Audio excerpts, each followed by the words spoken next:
범죄 액션물. 강 감독님의 스타일은 어떤 감독님이세요?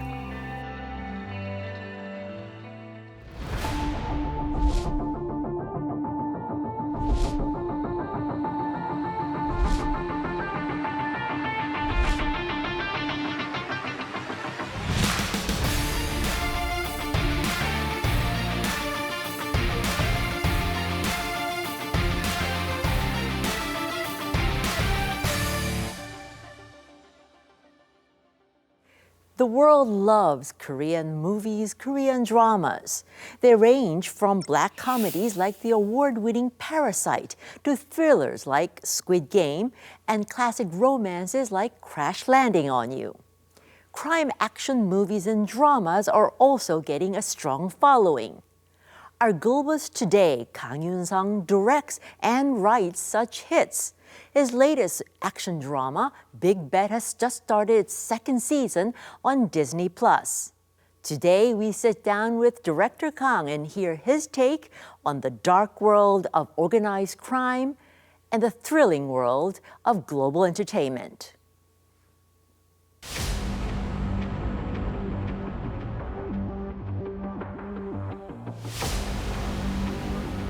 넌 누구야? 오케이. 누가 있어? 누구야?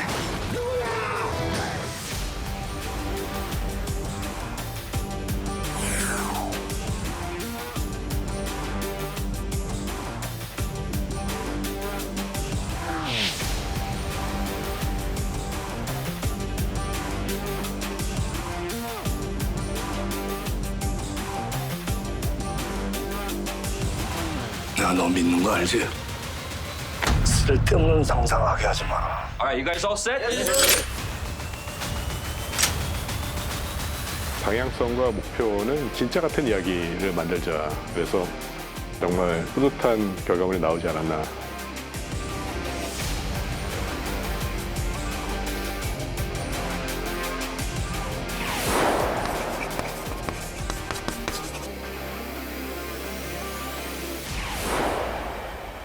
강 감독님 자리해 주셨습니다. 어서 오세요. 예, 안녕하세요. 네, 네, 반갑습니다. 안녕하세요. 예. 감독님 지금 OTT의 첫 작품이시죠? 네네. 카지노. 예. 이제 영어로는 빅벳. 빅bet. 지금 시즌 2 한참 중인데 카지노 빅벳의 리뷰를 제가 이제 쭉 봤더니 외국에서 나온 사람 리뷰를 봤더니 부담 없이 볼 수 있는 것이 가장 큰 장점이라고 네네. 하는 사람들이 많이 있더라고요. 처음부터 카지노는 그 카지노라는 특수한 공간에 몰려드는 욕망을 쫓아가지고 몰려드는 불나방들 같은 이야기를 그리려고 했던 작품이어서 사실상 카지노라는 공간을 스쳐 지나가는 인물들이 더 중요했지 그 주변에 맴돌고 있는 건달들이나 갱스터들이 중요하지는 않았습니다. 그러니까 어떻게 보면은 이 카지노에 대한 암흑 세계와 갱스터들이 등장을 하는 인간적인 스토리를 그리시려고 그러신 거네요. 네, 그 카지노는 저는 우리 사회를 대변하는 공간이라고 생각이 돼요. 여기에는 여러 가지 인간 군상들이 모여 있지만 우리 사회도 마찬가지로 모두가 다 욕망을 가지고 욕망을 쫓으면서 살고 있다라고 생각이 되거든요. 그 욕망이 크던 작던. 근데 이 카지노라는 작은 공간 안에서는 돈이라는 목적은 아주 명확하고 그 욕망을 쫓아가지고 몰려든 사람들 간에 서로 의리와 배신과 결탁 같은 것들이 있다 보니까 저는 아주 작은 사회지만은 굉장히 우리가 살고 있는 사회를 대변하고 있다라고 생각이 됩니다. 범죄 액션이라는 물이 외국 OTT에 많이 알려진 한국 장르는 아니죠. 그래도 이전에 최민 선배님의 올드보이나 뭐 그렇죠. 이런 장르물들은 꽤 많이 알려지고 네. 또 공교롭게도 최민 선배님의 그 악마를 보았다라는 작품도 외국 관객분들이 많이 보셔가지고요. 그래도 한국의 장르물이 어느 정도는 소개가 돼 있다라고 생각을 하고 있습니다.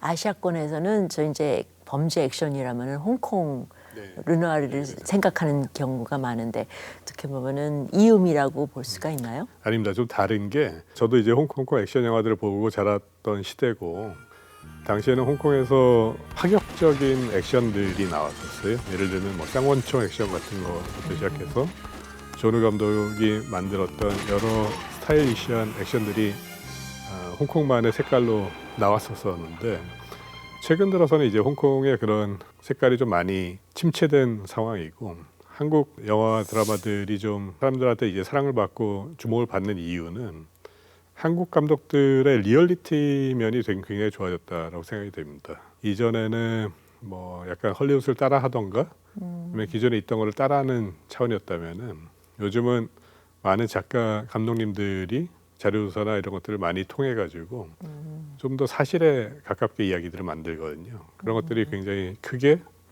사람들한테 어필한다고 생각합니다.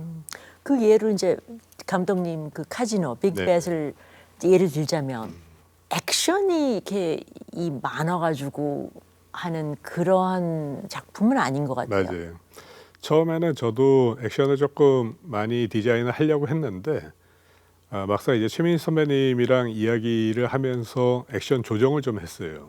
그래서 액션을 줄이자고 그러신 거예요? 맞습니다. 근데 사실 긴 이야기다 보니까 액션이 어느 정도 좀 들어가야지 좀 지루하지 않게 사람들이 좀 흥미롭게 보지 않을까라는 생각을 좀 했었었는데 같이 논의를 하다 보니까 사실상 캐릭터들이 만들어내는 그 갈등과 캐릭터들이 주는 그 긴장감이 훨씬 더 중요하지 보여주기식 액션이 그다지 이렇게 중요하지 않다라는 생각이 많이 들어서 많은 부분을 조금 액션을 줄이고 대신 그 부분을 인물들 간의 긴장감과 갈등으로 좀 대치를 했습니다.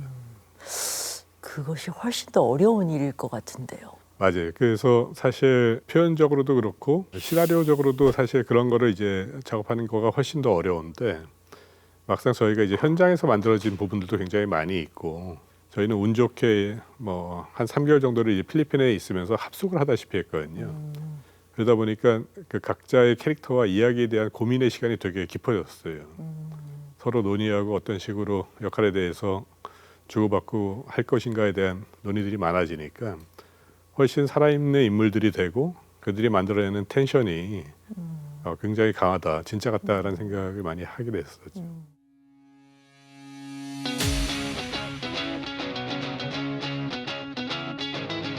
기존에 있었던 대본 내용과 아마 가장 많이 조금 서사가 바뀐 부분이 있는 캐릭터일 거예요. 감독님의 스타일이 훨씬 더 오픈된 상태로 씬에 들어가세요. 그래서 좋았어요. 처음에 저희가 이제 오승훈 캐릭터에 대해서 얘기를 했었을 때 손석구 배우가 여러 가지 제안을 줬었는데 그 아이디어들이 너무 좋았습니다. 실제로 본인이 직접 써온 대본도 있었고 캐릭터를 잡는데 역할이 굉장히 컸고 훨씬 나아요. 오케이. 감독님 지금 빅뱃을 감독하시고 쓰시고 매 회마다의 도전, 정말 스토리와 그다음에 배우들의 어떤 연기를 충분히 끌어내기 위한 거는 굉장히 쓰는 데 있어서도 크게 어려움이 많으실 것 같은데 영화랑은 완전히 다르죠. 16시간짜리의 이야기를 만들어야 되니까 영화보다 확실히 물리적인 써야 하는 물리적인 양이 많고요. 네. 네. 과거에 이제 제가 영화 글 작업을 했었을 때는 가장 고충이 2시간 안에 이야기를 컴팩트하게 집어넣는 거였다면은 이 드라마는 조금 더 인물을 디테일하게 설명할 수 있어서 하고 싶은 얘기를 다 하니까 너무 좋더라고요, 저는. 네. 네. 근데 그거의 단점은 네. 또 그렇게 되면 긴장감이 떨어진다거나 그쵸. 아니면 늘어진다거나 맞습니다. 뭐 그런 또 그 비판을 들으실 수도 있는 거잖아요. 맞습니다. 드라마에서는 사실 여러 캐릭터들이 나오니까 그 캐릭터들마다 다 생각이 있을 거잖아요. 그 생각하는 대로 이야기가 언제든지 이제 변곡점을 맞으면서 갈 수도 있다라고 하면서 이제 작업을 하다 보니까 저는 드라마 쓰는 작업이 되게 재밌게 작업이 됐었습니다. 현장에서는 일단 감독님이시고 네. 감독님으로서는 강 감독님의 스타일은 어떤 감독님이세요? 저는 감독이 그렇게 모든 걸 다 알고 모든 거를 다 진두지휘하는 그런 마스터라고 생각하지는 않고요. 명확한 방향성을 가지고 그 현장에서 지점을 향해 가지고 인솔하는 인솔자라고 생각이 됩니다.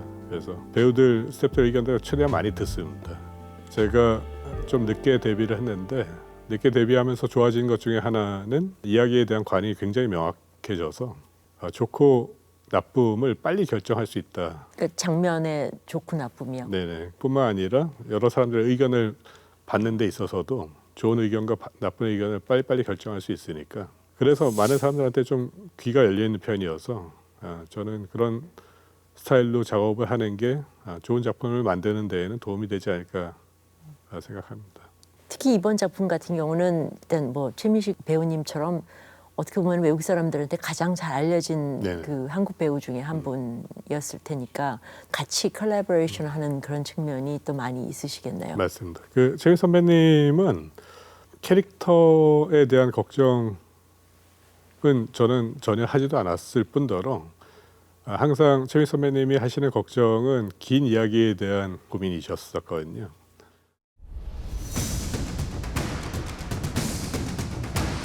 최민 선배님은 이야기 전체를 바라보시고 항상 흐름에 대한 그 고민이나 이런 것들을 많이 하셔가지고 힘들어. 지치는 것만큼이나 이 드라마의 완성도를 높이기 위해서 어떤 전투력도 불타오르는 건 사실인 것 같아요. 큰 틀에 있어가지고 마지막 엔딩까지 가는 데 있어서 주인공의 여정을 쫓아가야 되는데 그 여정을 관객 시청자 입장에서 얼마나 공감하면서 갈 수 있을까에 대한 고민을 주로 하시는 것 같아요. 그래서 이분이 그래서 대가시구나라는 생각이 들었습니다.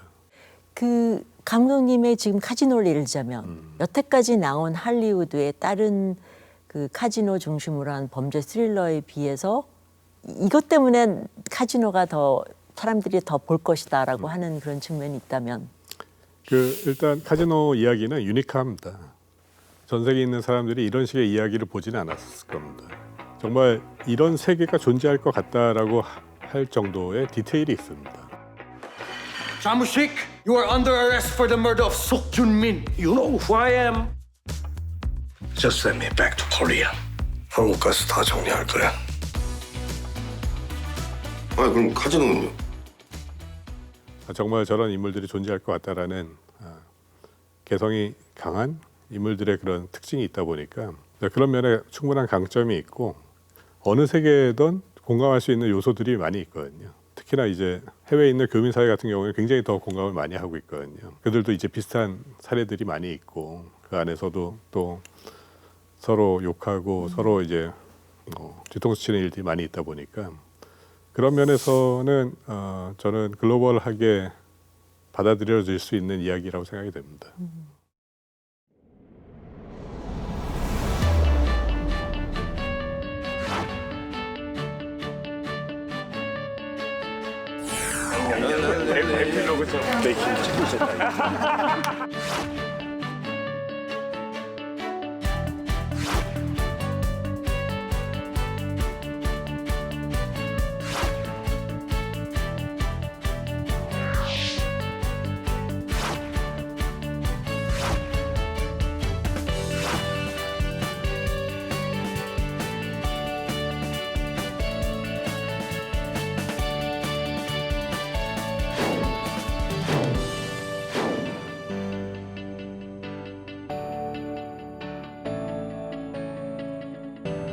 Hey, get out! Get out! Jamushik, you are under arrest for the murder of Sok Jun-min. You know who I am? 이번 카지노는 전에 이제 범죄 도시랑은 달리 아예 처음부터 OTT 네. 디즈니라는 큰 OTT랑 같이 작업을 하셨는데 그렇게 택하신 이유 처음에 이 카지노 대본을 제가 쓰면서 국내에서는 제작이 안 될 거라고 확신을 했습니다. 왜요? 왜냐하면 이야기가 너무 자극적이고 또 여러 가지 여론적인 반향에 있어서 작품이 중단될 수도 있는 실례가 좀 몇 번 있었었거든요. 그래서 이런 소재의 이야기는 국내에 있는 OTT 또는 국내에 있는 방송국에서는 만들기 어려울 것이다라고 확신이 있었었고 그렇다면 이제 할 수 있는 방법은 해외 OTT밖에는 없었습니다. 그래서 처음부터 이제 해외 OTT에 접촉을 해서 이제 제안을 했고 그 중에서 이제 디즈니 플러스가 제일 먼저 하겠다라고 해서 디즈니 플러스랑 작업하게 된 겁니다. 네. 이제 선택은 그렇게 하셨고 하시는 과정도 그만큼 차이가 있었나요? 창작의 자유를 거의 100% 받았습니다. 그래서 사실상 작업을 하면서 어떤 터치나 어떤 이제 간섭을 받지도 않았고 창작자로서 만들 수 있는 모든 권한을 다 주셨어요. 어떤 이야기를 끌고 나가는 거나 프로덕션의 진행에 있어서나 정말 뭐 100% 만족하면서 촬영을 하고 작업을 했습니다. 해외 OTT랑 작업을 하면은 창작자 이제 감독하시는 분한테는 굉장한 자유가 주어진다. 그게 감독이라는 분, 그러니까 창작을 하시는 분한테는 해외 OTT 가는 가장 큰 이유 중에 하나인가요? 맞습니다. 사실 영화 감독들이 방송 드라마를 하기가 가장 힘든 것 중에 하나가 표현의 자유가 너무 제한돼 있다라는 부분이거든요. 예를 들면 담배도 못 피고 욕도 못 하고 그 안에서 못하는 행동들이 많거든요. 근데 OTT 같은 경우는 오히려 영화보다도 더 열려 있어요. 자유도가. 그래서 뭐 담배나 뭐 어떤 그런 그 정사실이나 이런 것들도 다 자유롭게 표현할 수가 있고 욕도 할 수 있고 그러다 보니까 사실적인 이야기를 만들려고 하는 저희 같은 창작자 입장에서는 제약이 없는 그런 환경을 찾고 있는데 그런 면에서는 사실 해외 OTT가 가장 적합하다라는 생각을 하게 되는 거고요. 이거는 오히려 역설적으로 같은 한국에서 제작이 되고 있는 거인데도 불구하고 해외 OTT는 그게 용인이 되는데 그 한국의 토종 OTT들이나 또는 뭐 한국 방송들 같은 경우는 그게 용인이 안 된다라는 거는 사실은 어떻게 보면 조금 역차별을 받고 있는 게 아닌가 하는 생각도 좀 들고 있습니다. 어떤 면에서 역차별? 표현 자유도가 높은 그런 식의 작품들을 만들려고 했었을 때 그 작품이 아예 그쪽 방송국이나 토종 OTT를 찾아가지 못한다라는 것 자체가 어떻게 보면은 좋은 작품일지언정 아예 시도조차도 못하게 되는 경우가 생기는 거죠. 그러니까 국내 OTT는 오히려 그런 면에 있어서는 좋은 작품을 못하는 그런 제약을 가지고 있다는 말씀. 그거에만 한정돼서 말씀드리기는 좀 어려운데 사실 국내 OTT보다 물론 해외 OTT가 큰 자본을 가지고 있고 자유도가 높은 것도 있지만 요즘 국내 OTT도 그런 자유도가 많이 올라간 걸로는 알고 있거든요. 근데 아무래도 이제 창작자 입장에서는 많은 비용을 들여가지고 그런 작품을 만들었을 때 좀 더 많은 사람들이 봐주길 원한다면은 사실 창구가 더 많은 해외 OTT 찾는 경우가 많이 있거든요. 반면 네. 그 국내 OTT를 더 이제 키워야 된다고 하시는 분들은 이제 해외 OTT는 해외 OTT니까 이제 거기에 좋은 작품들이 다 우리나라 작품들이 가면은 뭐 종속되는 거 아니냐 뭐 그런 비판도 하는데 감독이라는 분의 입장에서는 어떻게 보세요? 중요한 거는 사실 많은 사람들, 많은 관객들이 작품을 찾아주는 거를 창작자들이 찾는다라는 부분이라고 보거든요. 그래서 좀 더 넓은 시장으로 나가고 싶어하는 게 창작자들의 욕심이고 그런 면에서 토종 OTT들은 아직 국내에 한정돼 있다 보니까 시청자층이 그런 여건만 개선이 돼서 국내 OTT도 해외에서 많은 관객들과 시청자들을 확보할 수만 있다면은 언제든지 같이 작업할 수 있는 그런 여건이 되지 않을까 생각하고요. 어떻게 보면 해외 OTT가 있었으니까 뭐 한국의 많은 영화나 드라마 콘텐츠가 그만큼 많은 시청자들한테 인기가 있어가지고 또 이게 선순환적인 맞습니다. 그런 네. 성장을 했다라고 말씀하시는 분들도 있어요. 그래서 그런 선순환이 결국은 이제 국내 OTT한테도 자극을 줘서 더 키우는 그런 방향이 되지 않을까라고 네. 생각하는데 뭐 그런 흐름 같은 거는 보이세요? 그 중요한 거는 사실 해외 시장 개척이라고 생각이 되거든요. 국내 OTT끼리 합병을 하던 뭐 이런 건 중요하지 않다고 보고 대신 한국을 대표하는 하나의 OTT가 있다면은 만약에 그 OTT를 기반으로 해서 세계에 있는 여러 나라들이 같이 이게 좀 조인을 해서 하나의 큰 플랫폼을 만들 수 있다고 생각이 되는데 토종 OTT 같은 경우는 아직 국내 시장을 크게 벗어나지는 못하고 있는 상황이어서 그 협업을 할 수 있는 해외 토종 OTT들이랑 같이 엮일 수 있는 부분은 앞으로 좀 풀어나가야 될 숙제라고 생각합니다. 근데 지금 뭐 요새 아까부터 말씀하시면 한국 콘텐츠가 이제 한참 인기가 있고 앞으로 계속 그렇게 인기가 될 거라고 보세요? 뭐가 이제 가장 관건이라고 보세요? 이제 OTT나 드라마 쪽에서는 순수 영화만 하던 인맥들이 들어오면서 새로운 또 활력을 불어넣고 있거든요. 기존에 있었던 방식, 기존에 있었던 스토리텔링을 떠나가지고 새로운 작품들에 대한 시도들이 계속 이뤄지고 하다 보니까 그래서 사실 세계적인 반향을 이루는 작품들이 만들어지고 해외 OTT와 접합이 돼서 많은 사람들을 한국의 작품의 시청자로서 확보할 수 있다라는 계기가 됐다는 것은 굉장히 긍정적인 일이라고 보여지거든요. 드라마에 있어서는 한국 콘텐츠가 꽉 잡을까요? 드라마는 충분히 그 가능성이 있다라고 생각이 되고요. 드라마는 기존에 해왔던 코리안 스타일의 드라마 스토리텔링 방식과 또 새로운 스토리텔링 방식이 분명히 등장할 거라고 생각이 됩니다. 그래서 그 두 방식이 저는 굉장히 큰 매력이 있고 강점이 있다라고 생각이 됩니다. 우선은 여러모로 증명을 해줬던 기존의 드라마 제작 방식과 스토리텔링 방식이 저는 아직도 세계에 먹힌다라고 생각이 들고요. 그리고 새로운 흐름으로 등장하는 그런 드라마 또는 이제 OTT 시리즈라고 그러는데 이 시리즈의 텔링 방식 같은 경우는 영화인들이 좀 주가 돼가지고 작업하는 경우들이 많이 있거든요. 이런 부분들에서 뭔가 좀 새롭고 기존에 보지 못했던 한국 관객들조차도 한국 시청자들조차도 보지 못했던 이야기 방식으로 소재로 그리고 캐릭터로 풀어나가니까 이거는 분명히 승부를 할 만한 거리가 된다라고 생각이 됩니다. 이게 그런 승부를 한국 창작자들이 네, 할 거라고 믿습니다. 보신다. 예. 감독님께서 하실 거라고 저희가 믿어도 되나요? 저도 그 중에 하나로서 열심히 해보겠습니다. 감독님 지금 여태까지는 사실은 대개 다 네. 범죄 액션물 아직도 카지노를 하고 계시지만 다음 작품 에로물 뭐 그렇게 하실 생각은 없으세요? 그 제가 기본적으로 여자의 그런 마인드를 잘 몰라요. 멜로나 뭐 이런 쪽은 잘 제 감성이 아닌 것 같고 저도 마초 기질이 좀 있다 보니까 남자 이야기를 좋아합니다. 그래서 아마도 또 남자 얘기를 하지 않을까라는 생각이 좀 있습니다. 네. 남자의 이야기가 여러 가지 이야기가 있으니까 또 어떤 이야기가 올지 기대가 됩니다. 네.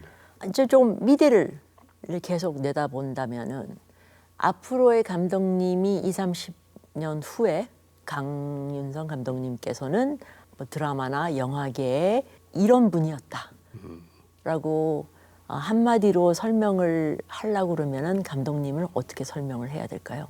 저는 다작보다는 명장이 되고 싶습니다. 명작. 네. 한 작품을 만들더라도 제대로 된 한 작품을 만들고 싶은 감독으로 남고 싶습니다. 그 작품이 앞으로 나올까요? 뭐 겸손하게 말씀드린 게 아니라 더 배워가는 과정이고 앞으로 제가 해야 될 일들도 더 많이 있다고 생각이 들거든요. 이번에 카지노를 하면서도 굉장히 저도 성장을 하게 됐고 이야기에 대한 더 많은 고민을 하게 된 시간이었었는데 다음 작품을 하면서도 좀 더 그럴싸하고 좀 더 사람의 심금을 울릴 수 있는 진짜 같은 그런 이야기를 하고 싶습니다. 그러니까 벌써 다음 작품에 대한 욕심이 좀 잔뜩 있으신 상황이네요. 다시 또 속에서 에너지가 막 끌어오르면서 새로운 작품을 하고 싶습니다. 기대해 보겠습니다. 네, 감사합니다. 감사합니다. And that's it for me. Next week, I'll be back with another globalist who's putting Korea on the map. Sun Jie out.